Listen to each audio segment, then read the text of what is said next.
Assalamualaikum warahmatullahi wabarakatuh. Belajar tanpa berpikir itu tidaklah berguna, namun berpikir tanpa belajar itu sangatlah berbahaya. Insinyur Soekarno. Perkenalkan, saya Nurliza Idris. Selama beberapa menit ke depan akan membahas review artikel mengenai metode pembelajaran. Selamat menyaksikan.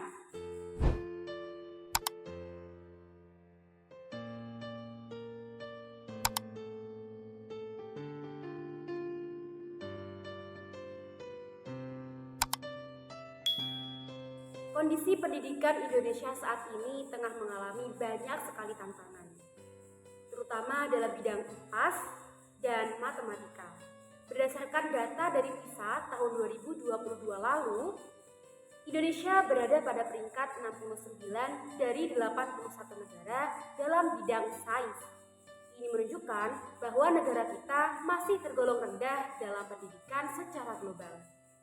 Faktanya, banyak sekali siswa Indonesia yang masih kesulitan dalam memahami dan menerapkan konsep sains di kehidupan sehari-harinya. Selain itu, diperlukannya pembenahan secara khusus dalam metode pembelajaran. Hal ini sangat menarik bagi saya karena berkaitan erat dengan tugas kuliah metodologi pembelajaran. Melalui website sinta.kemendikbud.go.id, saya menemukan sebuah jurnal muara pendidikan volume 9 nomor 1 2024 dari Universitas Muhammadiyah Warabungo. Perlu diketahui bahwa artikel tersebut telah terakreditasi 4 dengan indeks Garuda. Kemudian saya memilih salah satu artikel yang berjudul Pembelajaran berbasis proyek untuk meningkatkan keterampilan psikomotorik pada siswa sekolah dasar. Artikel ini disusun oleh Yosefina Owameme, Maria Yuliana Pua, dan Murah Mahendra Dinata dari Prodi Pendidikan IPA. Juga oleh Yosefina Ogelawe dari Prodi PGSD di STKIP Citra Bakti Indonesia. Dengan kata kunci pembelajaran berbasis proyek dan psikomotorik, sedangkan jumlah halamannya sebanyak 12 halaman. Tujuan adanya penelitian ini berfokus untuk meningkatkan psikomotorik siswa SD, terutama pada pembelajaran IPAS. Nah, jenis penelitian yang dilakukan adalah PTK atau penelitian tindakan kelas. Tempat penelitiannya yaitu di SD Irawe dengan objek siswa kelas 5 SD Irawe. Lalu dalam pelaksanaannya dilakukan melalui 2 siklus, dan di setiap siklusnya terdapat 4 tahapan, yaitu perencanaan, pelaksanaan, pengamatan, lalu refleksi.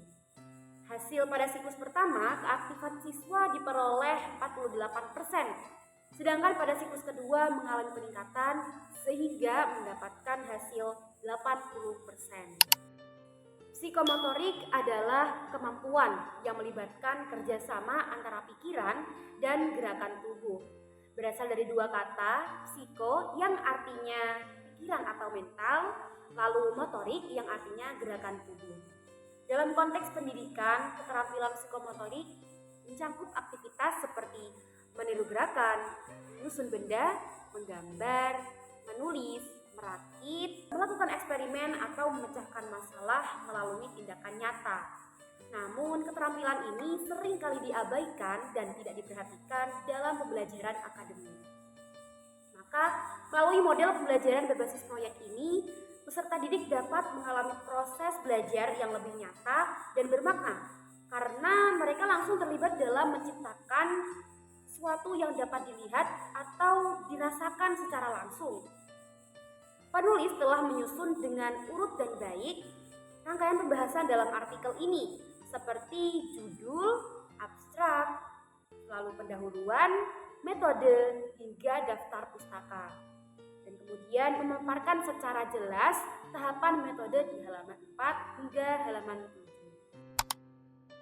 Keunggulan artikel ini tentunya memberikan manfaat yang besar bagi guru sebagai praktisi pendidikan, karena memberikan contoh yang konkret, berbasis data, dan mudah untuk diimplementasikan. Guru juga dapat menjadikannya sebagai referensi ilmiah untuk mengembangkan pembelajaran yang lebih inovatif, kreatif, aktif, dan tentunya menyenangkan bagi siswa. Walaupun demikian, artikel ini juga memiliki beberapa kelemahan yang perlu diperhatikan, terutama dari sudut pandang guru itu sendiri. Guru perlu memperhatikan dan mempertimbangkan beberapa kendala-kendala seperti keterbatasan waktu, sumber daya, dan kesiapan siswa dalam kerja sama tim.